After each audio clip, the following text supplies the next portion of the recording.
আসসালামু আলাইকুম ওরহমতুল্লাহি ওবরাকাতুহ। বিসমিল্লাহ আলহামদুলিল্লাহ ওসলাতু ওসালামু আলা রসুলিল্লাহ ওয়ালা আলিহি ও আসহাবিহি আজমাইন আম্মাবাদ। প্রিয় দর্শক শ্রোতা ভাই বোন, আপনাদের প্রত্যেককে স্বাগত জানাচ্ছি দেশ টিভির প্রত্যহিক আয়োজন ইসলামী জীবন ও জিজ্ঞাসার আজকের পর্বে। আপনাদের সঙ্গে আমরা আব্দুল কাহার রয়েছি। আপনারা জানেন যে অনুষ্ঠানে আমরা নির্দিষ্ট একটি বিষয়ে আলোচনা করি, সেই সাথে আপনাদের করা জীবন ঘনিষ্ঠ নানা প্রশ্ন উত্তর জানবার চেষ্টা করি। আজও তার ব্যতিক্রম নয়। আজ আমরা আলোচনা করতে চাই রোগীদের জন্য সুসংবাদ। আমরা সুস্থতার নিয়ামতের কথা শুনেছি, কিন্তু রোগ হলে আমরা অনেক সময় বিষণ্ণ হয়ে পড়ি, চিন্তিত হয়ে পড়ি, অনেক সময় মানসিকভাবে দুর্বল হয়ে পড়ি যে আসলে এখান থেকে করার উপায়টা কী আছে। কিন্তু সুন্নাহ কি আমল রয়েছে, রোগ হলে আমরা নিরাশ হব কি না, এই রোগের মাধ্যমেও যে আল্লাহ তাআলা জান্নাত লাভ করা যায়, রোগীর দোয়া যে আল্লাহ তাআলা কবুল করে থাকেন, সে বিষয়গুলো কেমন বেমালুর জন্য কোনো ভুলেই যাই। আর রোগ কার না হয়, আমাদের রোগ হলেই যেন আমরা পেরেশানিতে না হয়ে যাই, বরং আল্লাহ তাআলার উপরে আমরা বিশ্বাস রাখবো যে আল্লাহ তাআলা এর মধ্য দিয়ে আমার কোনো কল্যাণ রেখেছেন। কী কল্যাণগুলো রেখেছেন আমরা বিস্তারিত জানবার চেষ্টা করবো ইনশাআল্লাহ তাআলা। আমাদের মাঝে আমন্ত্রিত হয়েছেন উত্তরবাড্ডা ইসলামিয়া কামিল মাদ্রাসার সম্মানিত vice principal Sheikh doctor Mohammad Lutfur Rahman. আসসালামু আলাইকুম। ওয়ালাইকুম আসসালাম ওয়া রাহমাতুল্লাহি ওয়া বারাকাতুহু। শেখ কেমন আছেন? আলহামদুলিল্লাহ। আপনাকে স্বাগত জানাচ্ছি আমাদের আজকের পর্বে। আপনাকে পেয়েছি, শুকরিয়া আদায় করছি। আলহামদুলিল্লাহ। আলহামদুলিল্লাহ, আপনাকেও অভিনন্দন। বারাকাল্লাহু ফিকুম। মোহতারাম, রোগীদের জন্য সুসংবাদ আমরা শিরোনাম করেছি। তো আসলে কি সুসংবাদ রয়েছে? যারা অসুস্থ হয়, হাসপাতালে বেডে আছে, বর্তমান যে সময়টা চলছে, অনেকে ডেঙ্গু জ্বরে আক্রান্ত, নানা রকম ভাইরাসে আক্রান্ত, কিংবা স্বাভাবিক একটা অসুস্থতা, আবার কারো অসুস্থতা না হইলেও মনে করে যে আমি তো কখনো অসুস্থ হই না, আল্লাহ আমার রহমত করেছেন। এই অসুস্থ না হওয়াটাও রহমত কিনা, আবার বেশি হলেও মুমিনরা মন খারাপ করে, আসলে কি বলবেন এক্ষেত্রে? আলহামদুলিল্লাহ ওয়াসসালাতু ওয়াসসালামু আলা রাসূলিল্লাহি ওয়া বাদ।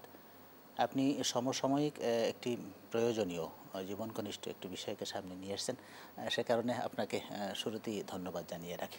বারাকাল্লাহু ফিকুম। মূলত শুরুতে আপনি যে কথা বলছিলেন যে আমরা অফুরন্ত নেয়ামতের মধ্যে প্রতিনিয়তই বসবাস করছি, যেটা কোরআন মাজিদের মধ্যে আল্লাহ তাআলা বলেন যে তুমি কত নেয়ামতের মধ্যে আছো, গুনতে চাও না, গুনতে পারবে না। ওয়া ইন তাউদ্দু নি'মাতাল্লাহি লা তুহসুহা।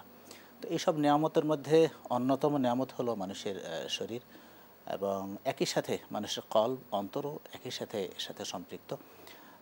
যে কারণে সূরা মুলকের মধ্যে আল্লাহ তাআলা বলেন যে আমি তোমাদেরকে সৃষ্টি করেছি এবং তোমাদের নানান অঙ্গ প্রত্যঙ্গ দিয়েছি যাতে তোমরা শুকরিয়া আদায় করতে পারো। কিন্তু দুঃখের ব্যাপার হলো খুব কম সংখ্যকই আছে যে এর মাধ্যমে শুকরিয়া আদায় করে। এছাড়া নবী মুহাম্মদ রাসূলুল্লাহ সাল্লাল্লাহু আলাইহি ওয়াসাল্লাম বলেন যে অফুরন্ত নেয়ামতের মধ্যে বান্দা থাকে, এর মধ্যে দুটো নেয়ামতের ব্যাপারটায় বান্দা অতটা মনে করে উঠতে পারে না যে আমি এত বড় নেয়ামতের মধ্যে আছি। মাকবুনুন ফিহিমা, যে অবচেতন থাকে দুটো নেয়ামতের ব্যাপারে। এর মধ্যে একটি কিন্তু সুস্থতার কথা এসেছে। সুতরাং সর্বাবস্থায় সুস্থতা হলো একটি বড় নেয়ামত, যেটা আল্লাহ তাআলা হাবিব আরেকটি হাদিসের মধ্যে বলেছেন যে সকাল করলে এমন অবস্থায় ব্যক্তি যে শরীর শারীরিকভাবে সুস্থ আছে, পারিবারিকভাবে সে খুব স্বাচ্ছন্দ্যে আছে, নিরাপত্তার সাথে আছে, একই সাথে দিনের খাবারও তার কাছে মজুদ আছে, ফাকান্নাহু হিজাত লাহু দুনিয়া, সে দুনিয়ার সকল নেয়ামতই যেন ভোগ করছে। সুতরাং এটা একদিকে সুস্থ থাকা একটি বড় রকমের নেয়ামত। এর বিপরীত যে কথাটি আসে যে অসুস্থতা তাহলে কি গজব কিনা, মূলত বোধহয় আজকের বিষয়টা সেখানটাতেই। সুস্থতা যেমন নেয়ামত, অসুস্থতাও মুমিন জীবনের জন্য বড় রকমের নেয়ামত। হাদিসে এসেছে যে মুমিনের কর্মগুলো বড়ই বিস্ময়কর, যে সে যখন সুস্থ থাকে শুকরিয়া আদায় করে আল্লাহ তাআলার, আল্লাহ খুশি হয়ে যান, সেটা তার জন্য কল্যাণকর। আবার একই সময় দেখা যায় যে সে অসুস্থ যখন হয় তখনও সে সবর করে, তাতেও আল্লাহ তাআলা খুশি হয়ে যান, সেটাও তার জন্য বড়ই কল্যাণকর। সুতরাং এই যে কল্যাণের অবস্থাটা, অসুস্থতার অবস্থাটা, সেটা যে কল্যাণকর সেটা আমরা অনেক সময় বুঝে উঠতে পারি না। অনেক সময় আমরা বলেও উঠি যে অমুক ব্যক্তি এত বছর পর্যন্ত বিছানায় আছেন, বোধহয় কোন অপরাধ যেন করে বসেছেন, সে কারণে আল্লাহ তাআলা শাস্তি দিচ্ছেন। নাউযুবিল্লাহি মিন যালিক। নবী মুহাম্মদ রাসূলুল্লাহ সাল্লাল্লাহু আলাইহি ওয়াসাল্লাম সুনান তিরমিজির একটি হাদিস এসেছে যে আল্লাহ তাআলা যখন কারো কল্যাণ চান তখন তাকে দুনিয়াতে কিছু রোগ ব্যাধি, বিপদ আপদ ইত্যাদি দেন, যে কারণে সে আল্লাহ তাআলা দুনিয়াতেই অল্প শাস্তির মধ্য দিয়ে পরকালীন জীবনের অনন্ত সুখ স্বাচ্ছন্দ্য তার জন্য লিখে রাখেন। আর আল্লাহ তাআলা যার কল্যাণ চান না, আল্লাহ তাআলা তাকে রোগ ব্যাধি দেন না, তো তার যে অপরাধ আছে এবং এই রোগ ব্যাধি ছাড়াও যে অবস্থা আছে, এটা সব জমিয়ে রেখে পরকালে তার জন্য কিন্তু অকল্যাণকর একটা অবস্থা হয়েছে। জন্য সূরা বাকারার মধ্যে যে আয়াতটি আমরা প্রায় সকলেই জানি, আল্লাহ তাআলা বলেন যে ওয়ালা নাবলুওয়ান্নাকুম বিশাইইম মিনাল খাউফি ওয়াল জু'i ওয়া নাকসিম মিনাল আমওয়ালি ওয়াল আনফুসি ওয়াস সামারাতি ওয়া বাশশিরিস সাবিরিন। এরকম নানান পরীক্ষা আল্লাহ তাআলা ওয়াদা করছেন যে আমি বিভিন্ন রকম পরীক্ষা করব। তো এই পরীক্ষার সময়ে যারা ধৈর্য ধারণ করতে পারবে, তো আল্লাহ তাআলা বলেন যে নিজের নফসের কথা আছে, অসুস্থতার কথা এখানে আছে, নানান ক্ষয়ক্ষতির কথা আছে। তো আল্লাহ তাআলা বলেন ধৈর্য ধারণ করলে আমি তার সাথে আছি, আমি তার সাথে থাকবো। তো এর চেয়ে বড় প্রাপ্তি একজন মানুষের জীবনে কি হতে পারে যে আল্লাহ তাআলা তাকে পরীক্ষা করছেন, সে সবর করছে, আল্লাহ তাআলা সে অবস্থার মধ্যে আছেন। এইটা একটা বড় রকমের পুরস্কার কিন্তু ওই ব্যক্তির জন্য। মোহতারাম, এই যে কারো যদি পায়ে একটা কাটা বিদ্ধ হয় কিংবা সে যদি কোনো ক্ষতির মধ্যে পড়ে, এটির দ্বারা আল্লাহ তাআলা গুনাহ মাফ করেন, সেই মর্মে কি সুসংবাদ আছে? এটা একটা বুখারী শরীফের মধ্যে একটা চমৎকার হাদিস আপনি যেটা নিয়ে এসেছেন। নবী সাল্লাল্লাহু আলাইহি ওয়াসাল্লাম বলছেন যে কোনো মুমিন এর যখন কোনো দুশ্চিন্তা পেয়ে বসে, দুর্ভাবনা হয়, পেরেশানিতে এসে পড়ে, এমনকি একটা কাটাও তার পায়ের মধ্যে বিঁধে, আল্লাহ তাআলা তার ওসিলা তার গুনাহ সে মাফ করে দিয়ে দেন, পরিষ্কার করে দিয়ে দেন। সুতরাং মুমিনের ফেলনা বলতে কিছুই নেই, অসুস্থতা বলতে কিছুই নেই। সহিহ বুখারীতে আরেকটি হাদিস এসেছে, আল্লাহ তাআলা যার কল্যাণ চান তাকে কিছু পরীক্ষা নিরীক্ষা করেন। আমরা দুনিয়াতে দেখি যে পরীক্ষা ছাড়া উপরে ওঠার কিন্তু আর কোনো মাধ্যম নেই। এটা আমরা ছাত্রদের জীবনের উপরের ক্লাসের ওঠার কথা বলি, কর্মজীবনের কথা বলি। সুতরাং জান্নাত এমনিতে নয়।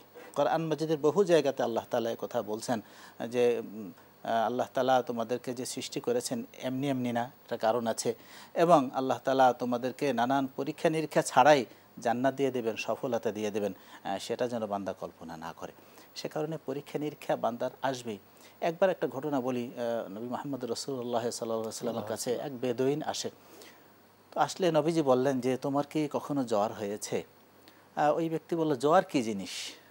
তো নবীজি তাকে পরিচয় দিলেন যে জ্বর হলো এই জিনিস। জিজ্ঞাসা করলেন তোমার সর্দি কি কখনো হয়েছে? ওই লোকটি বলল যে সর্দি কী জিনিস? নবীজি তাকে বললেন সোদা বা সর্দি হলো এই এই জিনিস। এরপরে তিনি সেখানে কতক্ষণ মাথা ব্যথা হয়েছে, হ্যাঁ হ্যাঁ ওই সোদা যেটা মাথা ব্যথা সর্দি এরকম। এরপরে কিছুক্ষণ পরে ওই ব্যক্তি নবীজির দরবার থেকে যখন চলে গেল, তখন নবীজি তার সম্বন্ধে কিন্তু কোনো ভালো সুসংবাদ নয়, বরং মন্দ সংবাদ তার সম্বন্ধে দিলেন। সুতরাং অসুস্থতা এটা বেশিরভাগ সময় ঈমানদারদের জন্য একটা নিয়ামতের কারণ। আব্বাস ইবনে আব্দুল মুত্তালিব রাদিয়াল্লাহু তাআলা আনহু দীর্ঘদিন ধরে অসুস্থ ছিলেন। মানুষরা তার কাছে দোয়া চাইতে যেতেন, যেটা আপনি শুরুতে বলেছিলেন, কারণ এই এমন একটা অবস্থায় আছে, এই সময় কিন্তু আল্লাহ তাআলা তার দোয়াও কবুল করেন। সুতরাং এই অবস্থাটা ঈমানদারের কাম্য নয়। রোগী না হওয়াটাও অনেকটা জাহান্নামী লক্ষণ, আপনার ওই হাদিস থেকে সেটাই বোঝা যায়, সেটা এসেছে। এবং এর মানে এটা না যে আমি আল্লাহর কাছে রোগ কামনা করব, নাউযুবিল্লাহি মিন যালিক, সেটা যেন কখনোই না হয়। কিন্তু আল্লাহ তাআলা আমাকে যে অবস্থায় রাখেন, সুস্থ অবস্থায়, আলহামদুলিল্লাহ। আল্লাহ তুমি আমাকে পরীক্ষা করতে চাও, সেও যেন ধৈর্য ধরতে পারি, সেটাও আলহামদুলিল্লাহ। এই অবস্থাগুলোর মধ্যেই কিন্তু একজন বান্দাকে থাকতে হবে। হাদিসে আরেকটি বয়ান আমরা দেখতে পাই, নবী মুহাম্মদ রাসূলুল্লাহ সাল্লাল্লাহু আলাইহি ওয়াসাল্লাম বলেন যে জান্নাতের মধ্যে একটু উচ্চ মাকাম মানজেলা আছে। নবীজি বলেন কোন আমল দিয়ে সেই মানজেলা হবে না বান্দার, কিন্তু আল্লাহ তাআলা কিছু পরীক্ষা দিবেন, সেই পরীক্ষাগুলোতে যদি সে উত্তীর্ণ হতে পারে, তার মধ্য দিয়েই আল্লাহ তাআলা সেখানে তাকে অবস্থান দেবেন। সেই পরীক্ষাগুলোর মধ্যে একটি হলো মানুষের রোগ ব্যাধি, অসুস্থতা। আপনারা এটাও জানেন যে নবী মুহাম্মদ রাসূলুল্লাহ সাল্লাল্লাহু আলাইহি ওয়াসাল্লাম জীবনের শেষ দিকে এসে তিনি এতটাই অসুস্থ হয়ে পড়েছিলেন যে তিনি জামাতে শরীক হতে পেরেছিলেন না। এই যে অবস্থাগুলো, এর মানে নাউযুবিল্লাহি মিন যালিক, রোগ এমন একটি বিষয় যে একদম সুস্থ মানুষকে কিংবা একজন শক্তি মানুষকেও সে দুর্বল করে ফেলে, এটাকে দুর্বল করতে পারে বা দুর্বল করে। এর মানে কি এটা আমরা বলতে চাই নাউযুবিল্লাহি মিন যালিক যে নবী মুহাম্মদ রাসূলুল্লাহ সাল্লাল্লাহু আলাইহি ওয়াসাল্লামকে আল্লাহ তাআলা কোন অপরাধ যেন করে ফেলেছিলেন?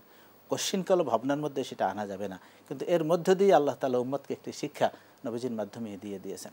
এইভাবে অসংখ্য হাদিস যা আমাদের সামনে এসেছে। এই একটি বিষয় যে এমন কোনো রোগী যে সুস্থ অবস্থার যে আমল করত, সেই অসুস্থ অবস্থায় সেই আমলের সওয়াব পাবে, এই মর্মে এই মর্মেও একটি হাদিস কিন্তু এসেছে। আপনি সুন্দর একটা পয়েন্ট নিয়ে এসেছেন যে অসুস্থতার কারণে যে ব্যক্তি তার আগের যে আমল সে আমল করতে পারেনি, কিন্তু অসুস্থ অবস্থাতেও আল্লাহ তাআলা যেহেতু সে আমলের মধ্যে ছিল, সেই আমলের সুস্থ থাকাকালীন সময় সে যে আমলটা করতে এখন করতে পারছে না, সেই আমলের সওয়াবও কিন্তু আল্লাহ তাআলা এই রোগীকে আল্লাহ তাআলা দান করে দিবেন। সুবহানাল্লাহ। এর চেয়ে বড় আর বোধহয় কিছুই প্রয়োজন পড়ে না। সুতরাং অসুস্থতা আল্লাহ তাআলার পক্ষ থেকে একটি বড় নিয়ামত, একটি পরীক্ষা।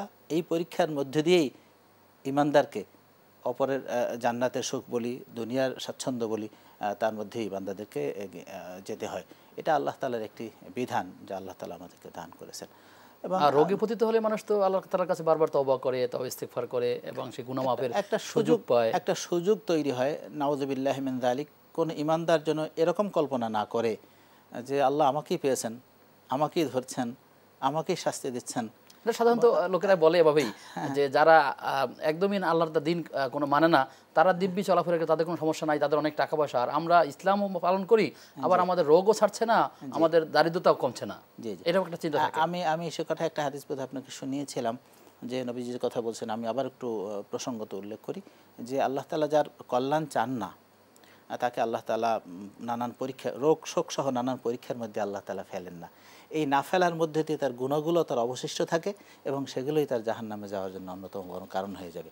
দুনিয়াতে যারা ঈমান রাখে না, লোকেরা আবার বলবে না যে আল্লাহ আমার কল্যাণ চায় না, তা আমি আল্লাহ কল্যাণে আসবো কি করে? আল্লাহ যেহেতু এই ব্যাখ্যাটা আসলে ক্লিয়ার করে দেন যদি, কারণ যদি আল্লাহ যদি কল্যাণ না চান তাহলে আমি কল্যাণের পথে আসতে পারবো না। আল্লাহ তাআলা যে অবস্থায় আমাকে রাখেন, শুরুতে আমরা যে কথা বলেছি, দুটো অবস্থা থেকে একজন ঈমানদার খালি নন।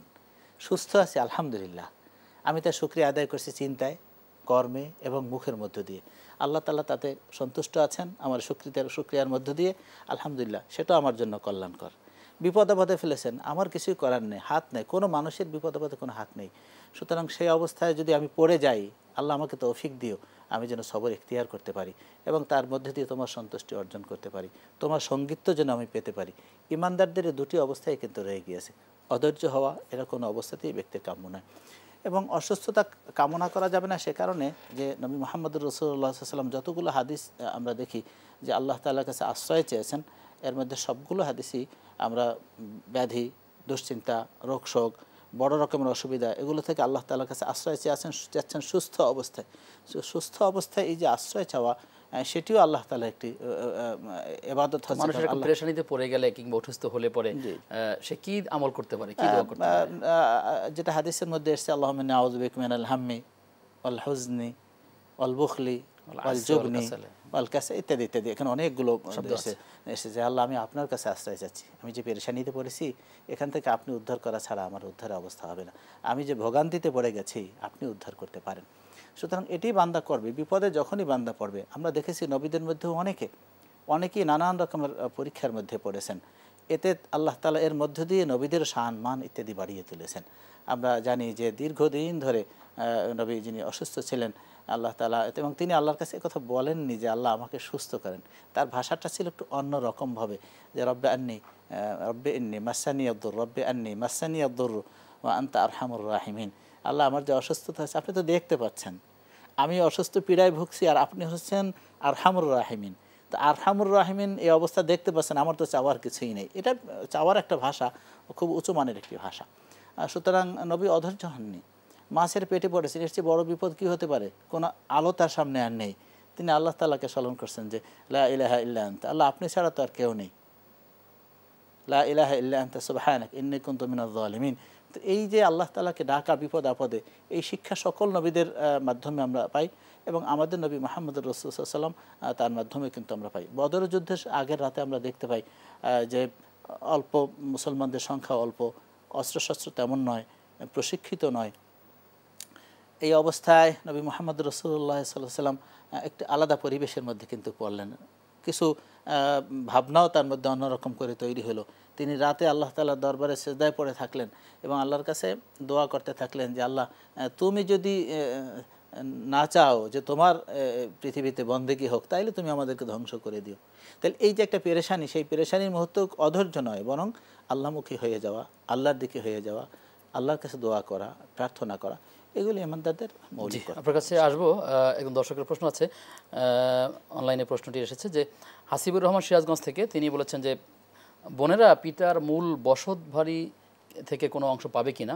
জমি ভাগ করা গেলেও মূল বাড়ি কখনোই ভাগ করা হয় না, এটা ছেলেদের জন্য রাখা হয়, মেয়েরা এখান থেকে তাদেরকে বঞ্চিত রাখা হয়। তার প্রশ্ন যে আসলে মেয়েরা মূল বাড়ি থেকে এই জমির ভাগ পাবে কিনা?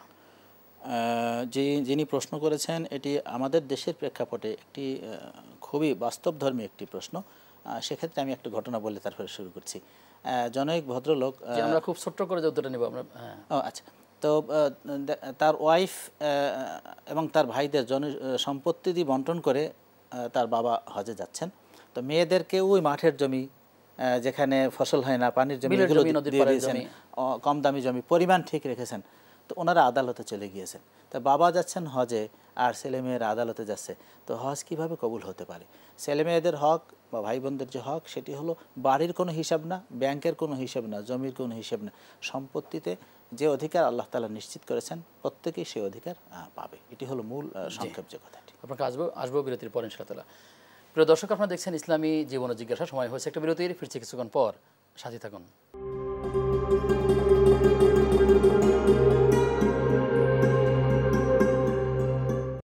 বিরতির পরে সবাইকে আবারও আমন্ত্রণ জানাচ্ছি দেশ টিভির নিয়মিত আয়োজন ইসলামী জীবন ও জিজ্ঞাসার আজকের পর্বে। আপনাদের সঙ্গে আমি আব্দুল কাহার রয়েছি, আমার সঙ্গে মেহমান রয়েছেন শায়েখ ডক্টর লুৎফুর রহমান। মহতরম, বিরতির পরে আপনাকে আবারও স্বাগত জানাচ্ছি। আপনাকেও ধন্যবাদ। জনাব কাউসার আহমেদ ঢাকা থেকে তিনি প্রশ্ন করেছেন যে জুমার দিন কবর জিয়ারতের বিশেষ কি ফজিলত রয়েছে? এটি কি মানুষের লোকমুখ কথা নাকি হাদিসের কোনো বক্তব্য?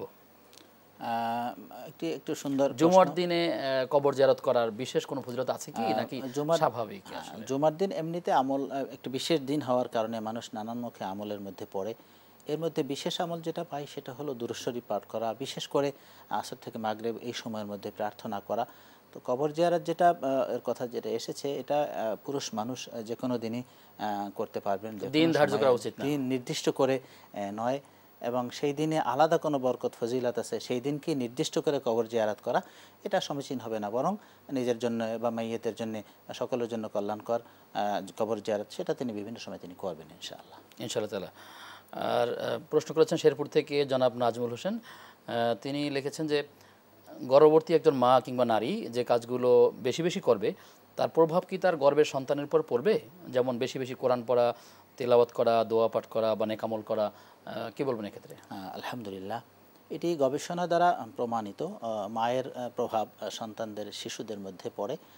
মায়ের ভাবনা, চিন্তা এগুলো তার মধ্যে পড়ে। সে কারণে বাচ্চা যখন ভিতরে থাকে, প্রায় 120 দিন পর, হ্যাঁ, তখন তিনি আল্লাহমুখী হয়ে থাকা, নেক আমলের মধ্যে থাকা, সন্তানের জন্য মনে মনে মুখে যে দোয়া করা, কোরআন তেলাওয়াত করা, তাসবিহ তাহলিল করা, এই সব কিছুরই প্রভাব শিশু মনের মধ্যে আল্লাহ তাআলা দান করেন। কারণ তখন তো একটা শরীরের মধ্যেই দুটো জিনিস থাকে।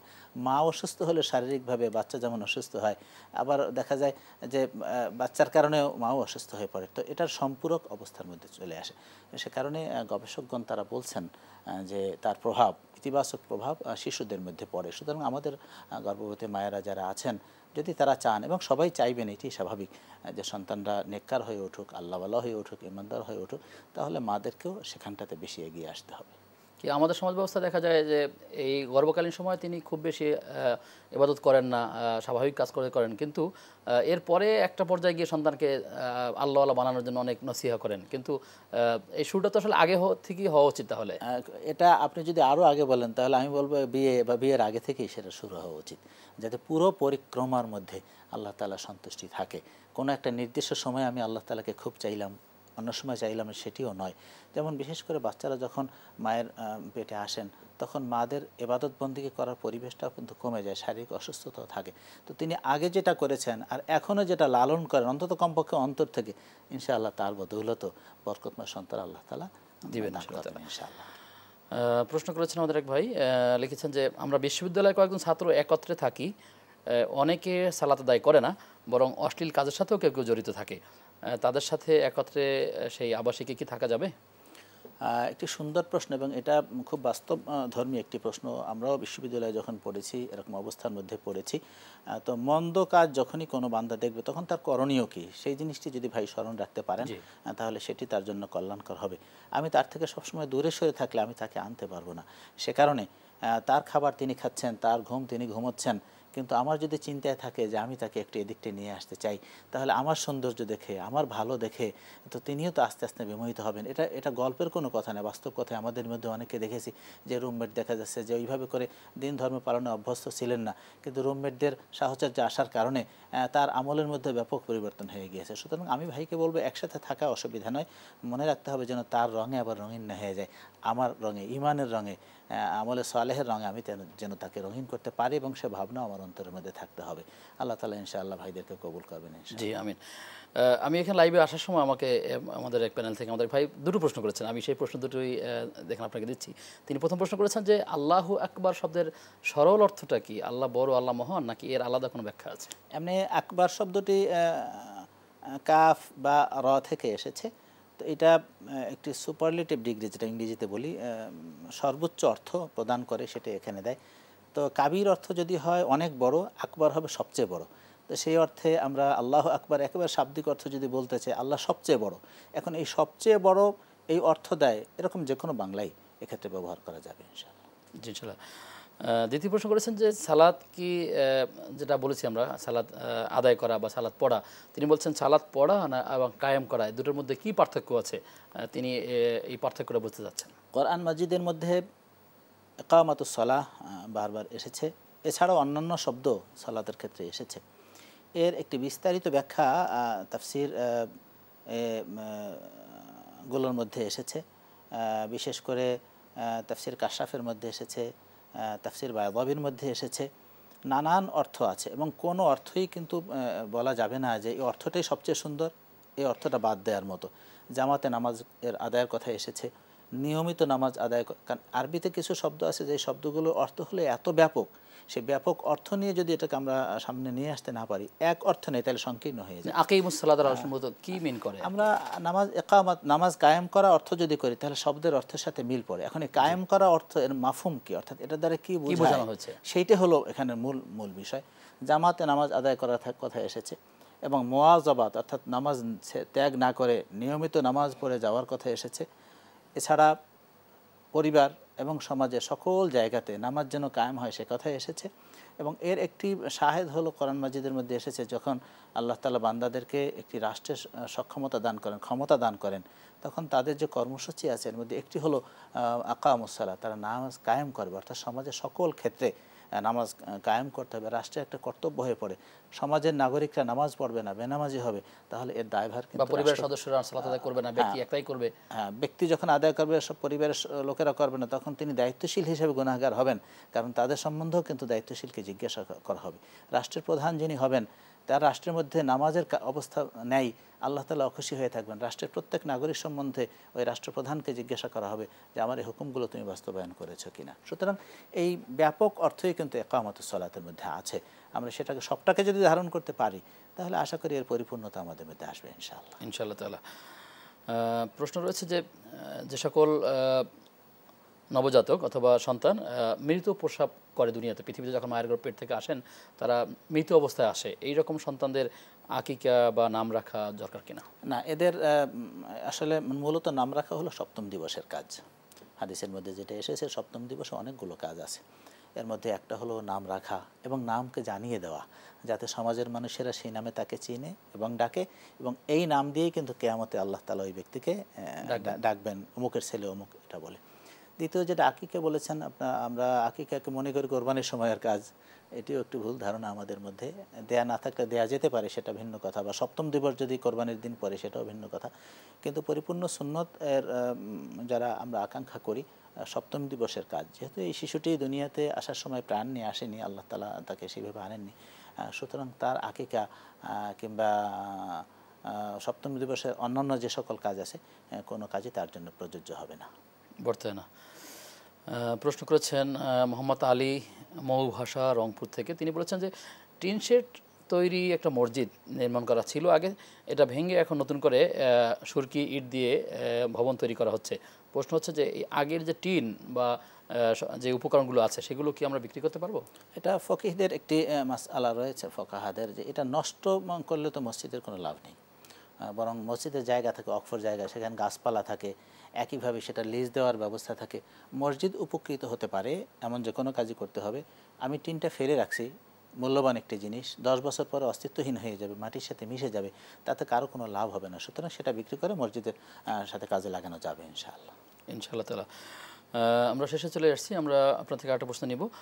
আমাদের ভাই বলেছেন যে সালাতে যদি দুনিয়াবি চিন্তা চলে আসে তাহলে সালাত সঠিক হবে কিনা। অনেক মানুষ মনে করে যে নামাজের মধ্যে বাইরের চিন্তা আসতেছে, সঠিকভাবে নামাজই পড়তেছি না, তো এমন নামাজে কি ফায়দা হবে, তাহলে যখন আমি পারবো তখন খুব ভালো করে পড়বো, আপাতত না পড়ি, এই বিষয়টা কি আসলে? আপনি দুটো বিষয় সামনে নিয়ে এসেছেন এক্ষেত্রে। নামাজের মধ্যে মন বাইরে যায় না এমন মানুষের সংখ্যা থাকতে পারে, সেটা খুবই কম। সেটা ইমাম সাহেব বলেন বা সাধারণ মুসল্লি বলেন, মানুষ হিসেবে সেটা থাকতে পারে। তো এই অবস্থায় তার যেটা করণীয় সেটা হলো, যখনই তার স্মরণে হবে তখন তার আবার নামাজের মধ্যে, আমি তো নামাজের মধ্যে আছি, সেই চিন্তা থেকে আবার নামাজের মধ্যে একাগ্র হতে হবে। এই প্রচেষ্টা যার যত বেশি থাকবে তিনি তত মনকে নামাজের মধ্যে নিবিষ্ট করতে পারবেন ইনশাআল্লাহ। সুতরাং এই ভাই এই কারণে নামাজ ছেড়ে দেবেন, দ্বিতীয় যে প্রসঙ্গটি, কোনো অবস্থাতেই সেটা উচিত হবে না। বরং এই যে বারবার তিনি ফিরে আসছেন, আল্লাহ তাআলা তার অন্তরে খবর রাখছেন যে বান্দা নামাজে দাঁড়াচ্ছে, তার মন অন্যদিকে যাচ্ছে, আবার নামাজে আসছে, এই যে মুজাহাদা তিনি করছেন, আল্লাহ তাআলা সন্তুষ্টিও এর মধ্যে সম্ভবত থাকবে ইনশাআল্লাহ। সুতরাং নামাজ কোনো অবস্থাতেই ছাড়া যাবে না, বরং কাজ হবে নিজের মনকে নামাজের মধ্যে নিবিষ্ট রাখতে চেষ্টা করা। আল্লাহ তাআলা আরও বেশি নামাজের মধ্যে নিজের মনকে নিবিষ্ট রাখার তৌফিক আমিন দান আমিন। করুন আপনার মাধ্যমে আমরা ইনশাআল্লাহ। অনেকগুলো বিষয়ে জেনেছি, আপনাকে ধন্যবাদ জানিয়ে আপনার থেকে বিদায় নিচ্ছি। আপনাকে ধন্যবাদ। বারাকাল্লাহু ফিকুম। প্রিয় দর্শক, আপনারা দেখছিলেন ইসলামী জীবন ও জিজ্ঞাসা। আমরা আলোচনা করছিলাম রোগীদের জন্য সুসংবাদ। আমরা শায়েখ যে কথাগুলো বলেছেন সেই কথাগুলো আমরা যদি নোট করে বলার চেষ্টা করি, সেটি হচ্ছে সুস্থতা এক ধরনের নেয়ামতের কথা তিনি বলেছেন। রোগ দ্বারা আল্লাহ তাআলা আমাদেরকে পরীক্ষা করেন, রোগ দেওয়ার মাধ্যমে আমাদের পাপ ক্ষমা হয়ে থাকে এবং নেকি এবং মর্যাদা বৃদ্ধি পেয়ে থাকে। তিনি আরও বলেছেন যে রোগী সুস্থ অবস্থায় যে আমলগুলো করলে সব পেতেন, অসুস্থ অবস্থায় থাকলেও আল্লাহ তাআলা তাকে সেই সব আমলনামায় দিবেন এবং জাহান্নাম থেকে মুক্তির একটি কারণ হতে পারে, জান্নাতে প্রবেশের জন্য সহজ রাস্তা হতে পারে এবং ও রোগের মাধ্যমে মানুষকে আল্লাহমুখী করে দেয়, তওবা করার সুযোগ তৈরি হয়। তিনি আরও বলেছেন যে বান্দার জন্য যেগুলো কল্যাণ হয়, এই রোগ ব্যাধিতে আল্লাহ তাআলার উপরে ভরসা করে, চিন্তা করে এবং সে ঠিক এভাবে করে আরও বেশ কতগুলো কথা বলেছেন। আমরা আল্লাহ তাআলার কাছে দোয়া করি আল্লাহ তাআলা আমাদেরকে সুস্থ রাখুন এবং যখন আমরা বিচলিত হব না, যখন অসুস্থ হয়ে যাব, পরিপূর্ণভাবে আল্লাহর উপর তাওয়াক্কুল করব। আল্লাহ তাআলা আশা করে যে আমাদেরকে রহম করবেন এবং আমাদের উপরে ধন্য করে দেবেন ইনশাআল্লাহ তাআলা। প্রিয় দর্শক, আজ এ পর্যন্তই। আগামী অনুষ্ঠান দেখবার আমন্ত্রণ জানিয়ে আজকের মতো বিদায় নিচ্ছি। আসসালামু আলাইকুম ওয়া রাহমাতুল্লাহি ওয়া বারাকাতুহু।